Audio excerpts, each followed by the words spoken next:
Hello, my name is Jim Spodick. I'm doing a documentary called The Story of Machinery Row. Machinery Row was a failed $65 million development project in the city of Racine, Wisconsin. I've been asked by HOT government to do a presentation on Machinery Row. Now, there's a story that the media has on Machinery Row. There's a story that the government officials and representatives have on Machinery Row. But there's a third story. As you watch this, keep in mind that government officials have a fiduciary responsibility to protect your tax dollars, to invest your tax dollars wisely. Also keep in mind the word silent fraud, or fraud by omission. Would these representatives have made the same decision if they knew all the information? Remember the word misappropriation of funds, misconduct in public office. I'll come back after the presentation with a few comments.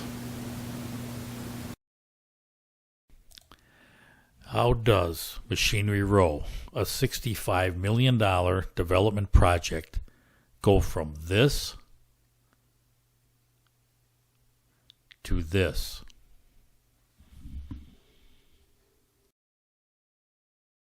Okay, let's start from the beginning. This is Racine, Wisconsin, a Midwestern city on the shores of Lake Michigan, about 70 miles north of Chicago. Population around 75,000.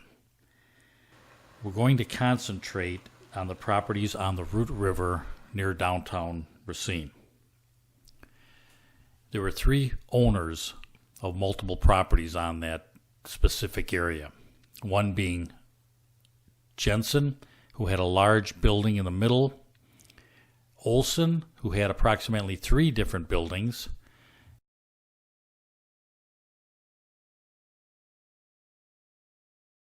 and Azarian, who had multiple lots and also a marina.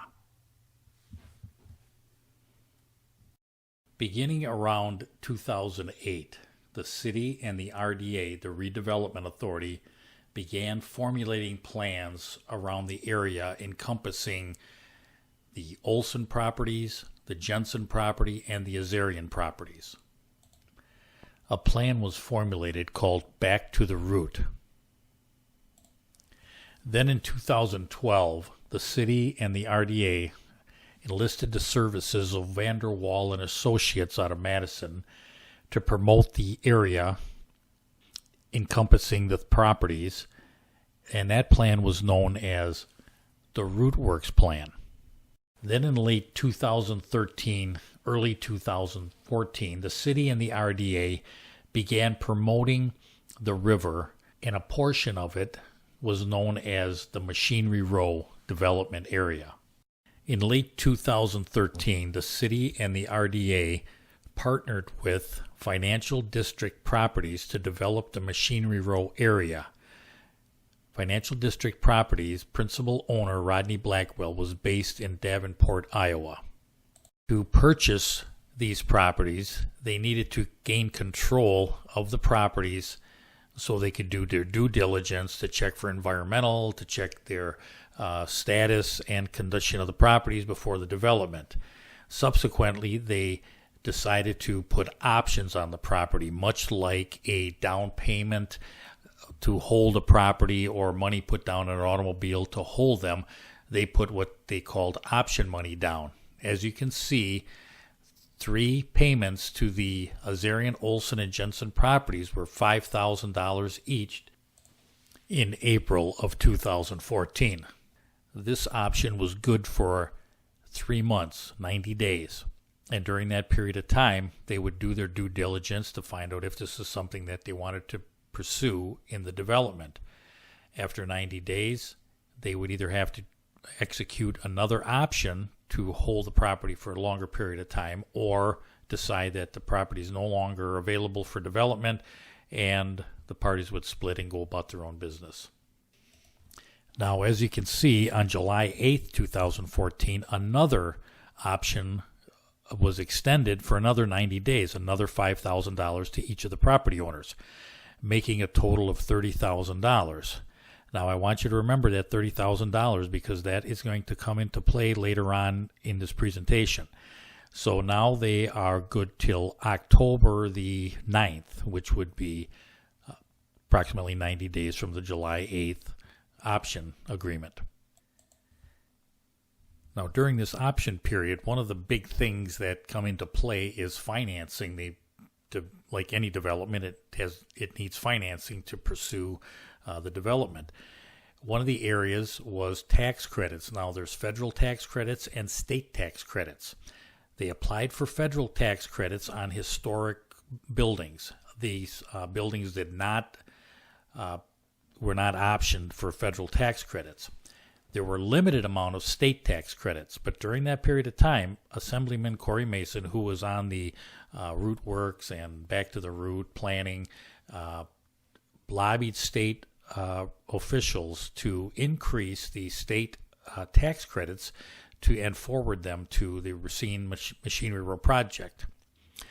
That was accomplished, and those tax credits extended to $9 million, which was all the tax credits that were available in the state of Wisconsin were funneled to the Machinery Road development. So it was a big deal for Racine that those tax credits were allocated for the Machinery Road project in Racine. On June 10th, 2014, the Machinery Road project was announced. The $65 million redevelopment project on the 20-acre site in the heart of downtown Racine was going to be higher-end apartments, restaurants, commercial space. It was announced by Mayor Dickert, Assemblyman Corey Mason, Rodney Blackwell, James Bowman, his real estate representative, and other local and state dignitaries. All seems to be well for the Machinery Road development.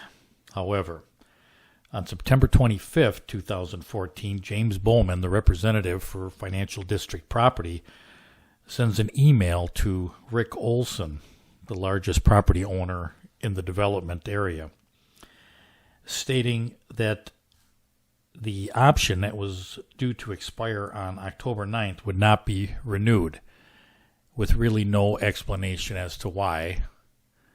So in essence, the project was dead.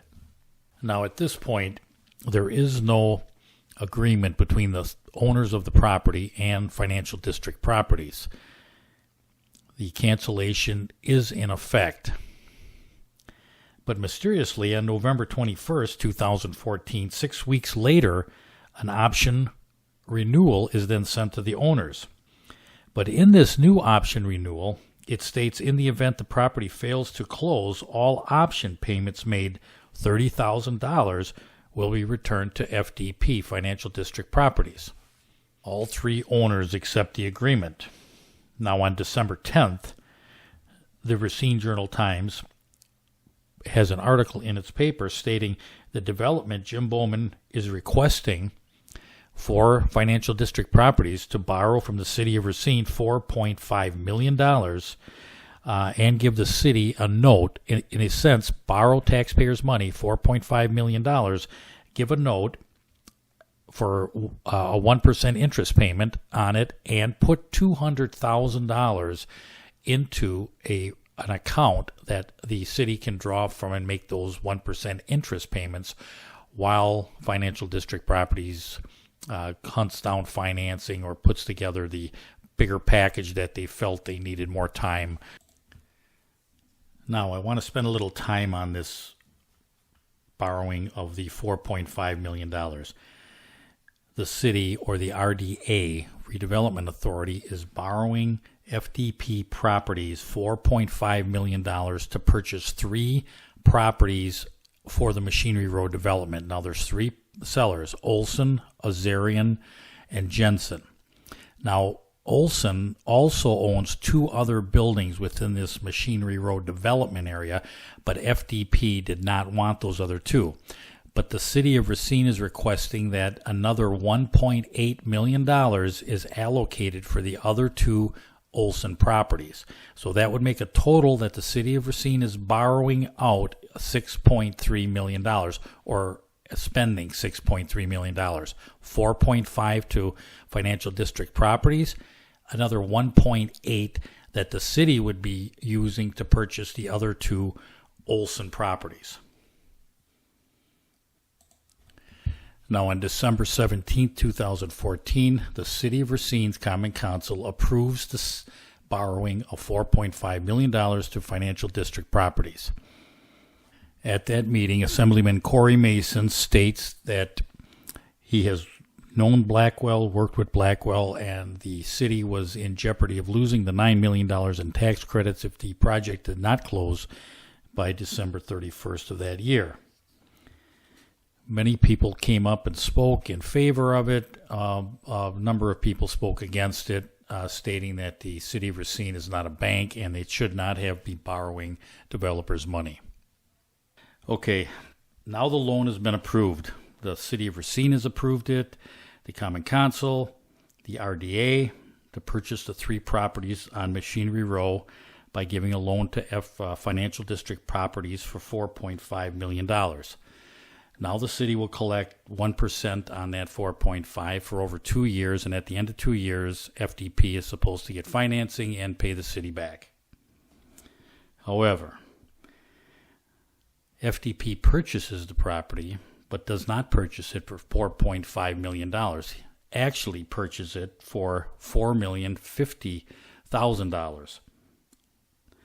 That's $450,000 less. So what happened?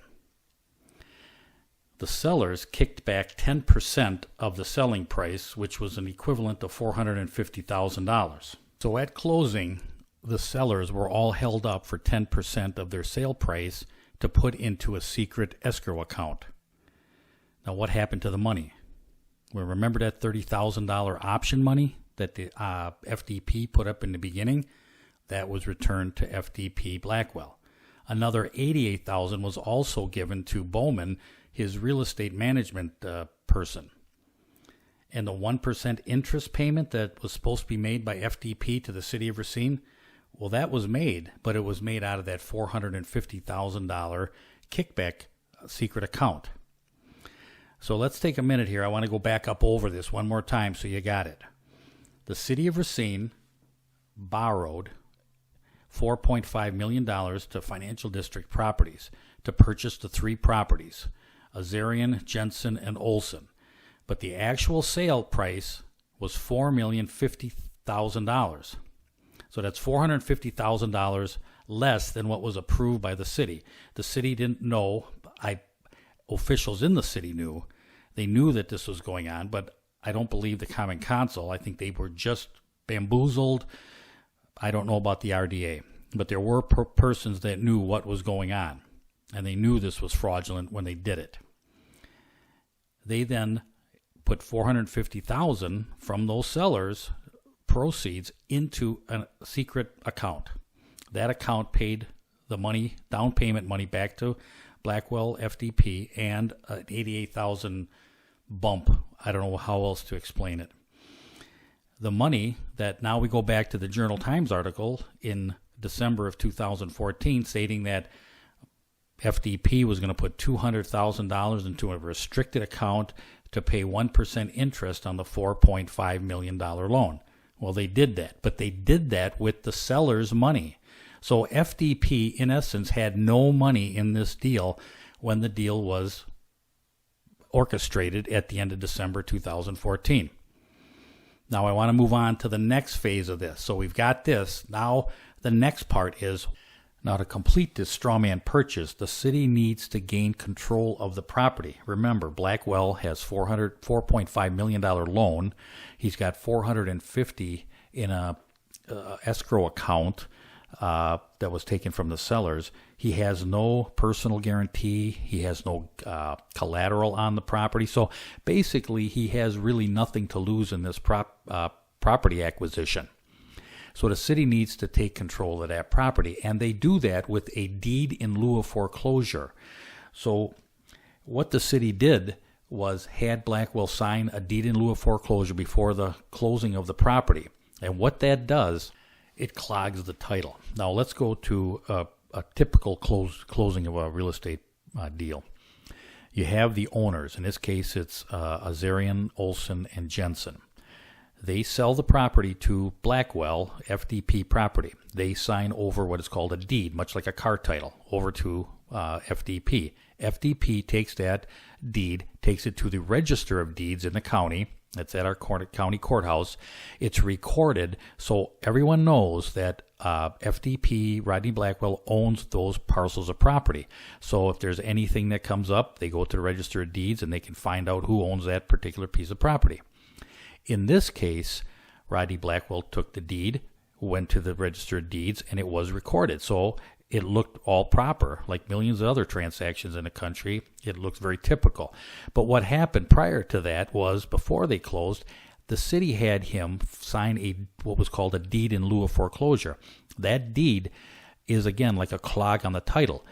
At any time, the city can take that deed and record it at the Register of Deeds. Now, the city holds on to that. They have it kind of a secret deed that's held in their file somewhere, and that is like a club over Rodney Blackwell. You can't do certain things. And if, for instance, we find another developer who can get financing, we can easily push Rodney out of the way and bring in another developer. And I think that was their ultimate goal, was to bring in another developer who could get the financing and put it together.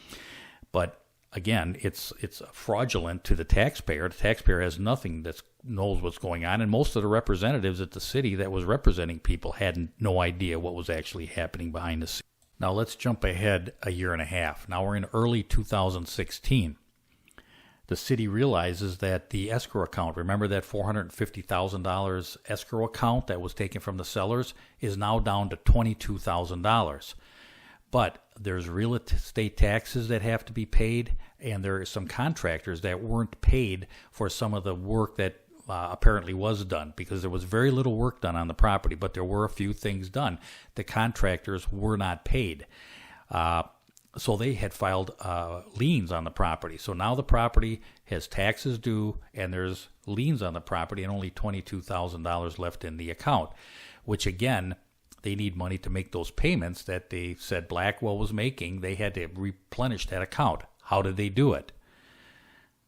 They applied for a Knowles-Nelson grant from the Department of Resources of the state of Wisconsin. Essentially, what they did was have Blackwell sign over 5 acres of land of the Machinery Road development for a walkway that they proposed to the public, that it would be a promenade to walk for citizens to walk along the river shore. Remember, Blackwell shows up at the Register of Deeds as the owner on title, so there's no reason the DNR would question this donation. There was a matching grant, so what it was is Blackwell donated 5 acres for approximately $940,000. The DNR would grant 50% of that, $470,000, as a grant to help build that walkway for the citizens of Racine. Blackwell did not receive $470,000. That money went back into the escrow account controlled by the city. So the city acquired a grant from the DNR, took the money from the DNR, placed it back into that escrow account, paid real estate taxes, paid the liens on the property. Now, on September 6, 2016, Council member Sandy Widener brought to the attention of the Common Council that she had just discovered that a 10% kickback had been given by the sellers to Rodney Blackwell or the city of Racine. She also brought up that she was aware of the Knowles-Nelson grant that they were approving that evening was funding this secret escrow account, and had some pointed questions for the city administrator. Less than 2 months later, the administrator, Tom Friedel, abruptly ended his contract with the city of Racine and resigned. In December of 2016, the city declares Blackwell in default of the $4.5 million loan. On February 11, 2017, Governor Scott Walker announces that he will slash the Wisconsin Historic Tax Credit Program in the next budget, essentially eliminating the tax credits for historic buildings. The $9 million that was given to the Machinery Road development was now being asked to be given back to the state of Wisconsin by the Republican representatives. On March 27, 2017, Racine Mayor John Dickert announces he is stepping down as the mayor of Racine. At the same press conference, Assemblyman Corey Mason announces that his bid for the mayor's position that John Dickert was vacating. On April 12, 2017, a citizen, Dennis Monty, filed a criminal complaint on Racine Mayor John Dickert, on Administrator Tom Friedel, and Attorney Scott Letney on the Machinery Row kickback scheme. That complaint number was 17-00217.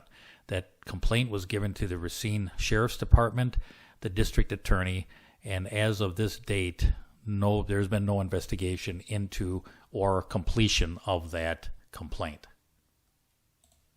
On June 9th, 2017, the Wisconsin Department of Administration sent a letter to the city of Racine stating that all tenants, all owners on the Machinery Row properties were subject to relocation and that they were not relocated properly. They also stated they have the obligation to go to civil court to alleviate their damages. Why did they do it? Why would you go through this elaborate scheme to buy this property and use essentially FDP as a straw man? I think there's a number of reasons why they kept misleading the citizens and the taxpayers. Once I think Rodney Blackwell could not obtain financing for the development, they had already announced that the development was taking place. I think there was some ego involved. I believe that development represented some political gain for the representatives. I think the taxpayers and the tax credits was another issue. They didn't want to divulge the fact that there was some problems with the Machinery Row. And I think the tax credits that were acquired from the state was a big deal. And they didn't want to go back to the state and say, well, this development fell apart and here's your tax credits back. But I also believe that when they made their pitch for that $4.5 million to the Common Council, to the RDA, that they knew at that point that that was a misleading statements that they were making to the Common Council. So there was definitely some collusion that went on among public officials in this development. There also was relocation of the tenants and property owners. If the city came right out and purchased the properties directly, they would have been, by state law, required to relocate the owners and the tenants. And there were some fairly large owners down there that had considerable amount of business entities. And I believe once it was busted out, I guess you'd use the word, by Alderman Widener in September of 2016, I believe then it was the major cover-up. Keep everything quiet and shut it down. I think that's why Tom Friedel left. I also believe when Mayor Dickert resigned, I believe because the state of Wisconsin, Governor Walker, just eliminated almost the historic tax credits for historic buildings in the state of Wisconsin. Why? Asking for those $9 million tax credits. So I believe the Republican legislature and I believe Republican representatives in this area knew about the scam at Machinery Row, and instead of uncovering it, they went to Dickert and asked him to resign. And by him resigning, they installed virtually Corey Mason, who would keep this cover-up, which he was involved with, keep this cover-up continuing. So there's a lot of moving parts on Machinery Row. How it all shakes out at the end, I don't know. There seems to be no police investigation. It seems to be, let's just hope this goes away. Now they've knocked the buildings down. They're in excess of $10 million on Machinery Row, and what really is there and where is it really going? Other than to say that now the development director, Amy Connolly, has left. The assistant city attorney, Nicole Larson, has left. I've got a number of people. It's a bit of a shakeup. So this is where it's at, and the citizens of Racine really do have to understand exactly what happened at Machinery Row. Everything here may not be cast in stone, but it's a very good representation of what has happened at Machinery Row, and it definitely needs to be investigated so this type of stuff doesn't happen in the future. So this is the end of my presentation. Part 2 will go into the extremes the city of Racine will do to continue this cover-up. So stay tuned. Thanks for watching. As you can see, there are some glaring questions that need to be answered. At a minimum, your local representative should demand an outside audit of the redevelopment authority. Law enforcement should take the complaint that they have and do a full investigation on that complaint. Rodney Blackwell was never the purchaser of that land. That was fraudulent early on. Hot Government is asking for a full investigation from the Department of Natural Resources and the FBI. You can contact Hot Government at the website below. Thank you.